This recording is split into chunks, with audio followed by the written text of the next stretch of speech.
Hola, qué gusto que me escuches, qué gusto que me sigas.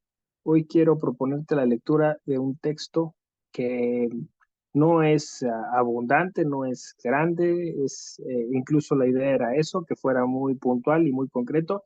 Me refiero a hashtag necroderecho.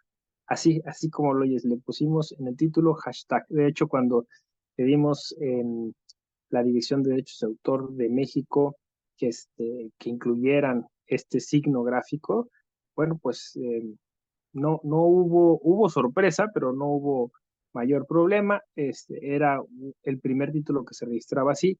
Queríamos hacerlo así para destacar que, bueno, pues se trata de un tema que pues surge en un contexto contemporáneo actual, ¿no? El de la psicopolítica, el de la viralización, el de la posverdad. Pero, ¿de qué va este texto? Bueno, pues es una propuesta para repensar el derecho en términos un poco más realistas.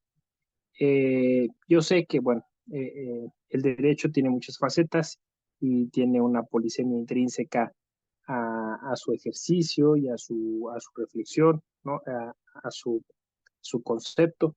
Pero bueno, estábamos justo repensando en México y concretamente la Universidad Nacional Autónoma de México si existía mm, una teoría jurídica mexicana, eh, después incluso lo ampliamos a latinoamericana, y cuáles serían los insumos o los elementos que estarían ligados a esa idea.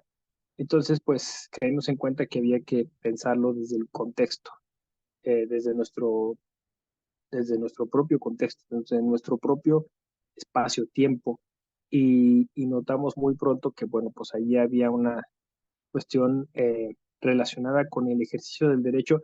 Yo lo denominé lesivo, ¿no? O sea, es decir, una instrumentalización del derecho para lastimar a las personas, como un dispositivo, dice Giorgio Agamben, que se utiliza pues a veces bien, pero muchas veces mal. Y me llamó mucho la atención que pues casi siempre todas las explicaciones en torno al derecho son explicaciones del otro lado, sesgadas, ¿no? Esto quizá porque prima en la teoría del derecho una explicación idealista, o sea, es decir, a partir del modelo normativo, del sistema, de los objetivos y fines del derecho, pero no realmente de los resultados, de las consecuencias de su ejercicio. Eh, Como que eso se queda corto, ¿no? Dicen, ese enfoque es un enfoque sociológico, ¿no? En su momento se dice. Pero aquí la intención, la idea era, eh, como dije, considerarlo desde el plano mexicano, desde el plano latinoamericano. Y en América Latina estamos constantemente discutiendo estas cuestiones relativas al derecho a la verdad y a la memoria. Y lo que yo notaba, pues es que nos hablamos muchas veces de desaparecidos, de desapariciones forzadas, como se les denomina técnicamente, de muertes violentas, hablamos de crímenes de Estado, hablamos de, bueno, pues de todas estas, en México aún peor, ¿no? Fosas clandestinas, trata de personas. Entonces, todos estos temas lastiman mucho a la sociedad y el derecho puede como lavarse las manos y decir, no, no es asunto mío, ¿no? Este, el sistema está dado, el que se ejerza de manera eh, incorrecta es otro cuento. A mí me parecía que no, a mí me parecía que incluso podíamos hacer la reflexión desde el derecho, ¿no? O sea, desde la ley permisiva, si se quiere, y no con esto no quiero abogar por un punitivismo, ¿no? O sea, no de aumentar las penas, no, sino me refiero a pues una ley que a veces es letra muerta o que a veces es eh, demasiado compleja, distante, ¿no? Bajo esta presunción de que todas las personas conocen el derecho y que por eso les es obligatorio, y todos estos principios que generaron una gran ficción en la modernidad y que llevaron a esta lejanía entre ese derecho legislado y la sociedad.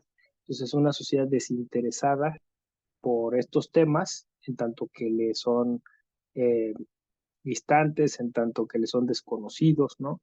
Y entonces esta tensión o esta relación tensa entre la sociedad y su derecho legislado Y luego todo este aparato, esta infraestructura ligada a las instituciones del Estado y a los propios operadores jurídicos que ven con desprecio esta anomia, esta lejanía, ¿no? Y que terminan criminalizando a la sociedad en vez de entender por qué, por qué esta lejanía, por qué esta brecha entre la sociedad y su derecho, ¿no?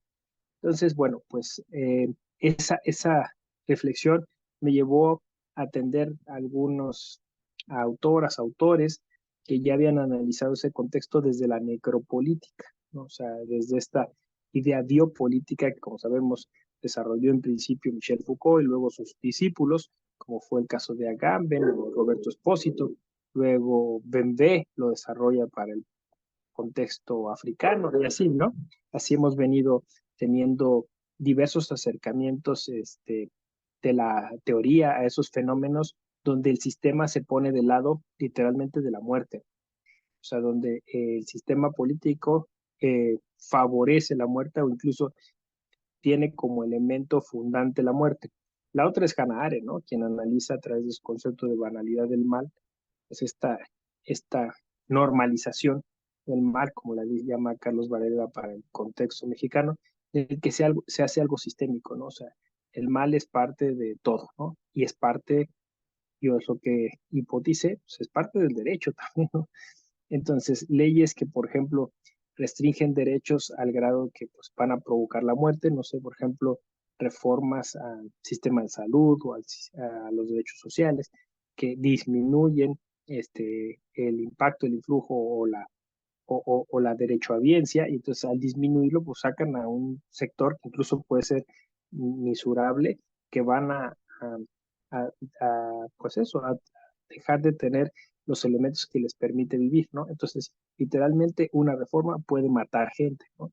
Una sentencia que permite o favorece, pues, un desarrollo eh, económico, un proyecto de inversión económica que es depredador o ecocida, ¿no? Depredador del medio ambiente o ecocida, pues también se puede medir que pues la contaminación de un río o el desecamiento del río o la deforestación, pues va a matar a tantas personas, ¿no? Porque pues se van a quedar sin agua o van a beber agua contaminada o van a tener problemas de salud respiratoria. Creo que esto con la pandemia, el libro fue escrito antes, pero con la pandemia esto como que se confirmó muchísimo porque, bueno, pues fue el sistema, fue el derecho quien determinó quién moría y quién vivía, ¿no?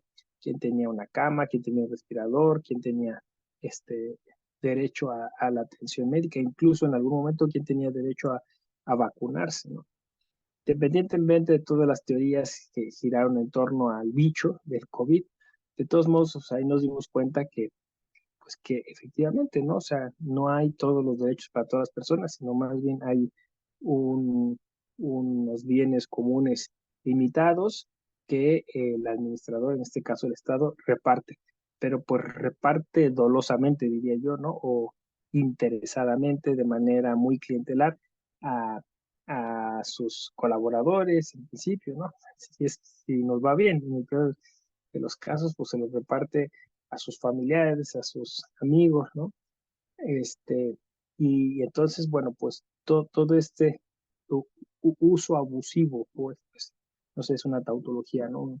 Un abuso del derecho, un abuso del derecho y utilizar, es lo que me molestaba muchísimo, ¿no? Mirar cómo el derecho se utilizaba eh, repetidas veces para, para lesionar, o sea, para hacerle daño a las personas, incluso la cultura jurídica incentivando ese uso, ¿no? Tú tienes derechos, tienes que exigirlos, no te importe qué suponga eso, ni qué sacrificios o qué, un poco, estoy pensando en Agamben, ¿no? El homo sasa, ¿no? Se tenga que hacer, ¿no? Y entonces, al final los derechos tienen un costo, pero no solo un costo económico, sino quizá un costo incluso en vidas, ¿no? Un costo de sangre, ¿no? Entonces, un poco eso es el necroderecho, es repasar, además, a través de la cultura, de la literatura mexicana, que como se sabe, tiene mucha cercanía con el tema de la muerte. O sea, teníamos que ser los mexicanos quienes diéramos ese paso adelante, ¿no? O sea, En México la muerte era un elemento idiosincrático importantísimo porque pues no había eh, realmente ese corte, ¿no? Como lo hay ahora en el mundo occidental, ¿no? Había una conexión entre los antepasados, los muertos y los vivos, y eso pues, ha distinguido mucho la cultura mexicana.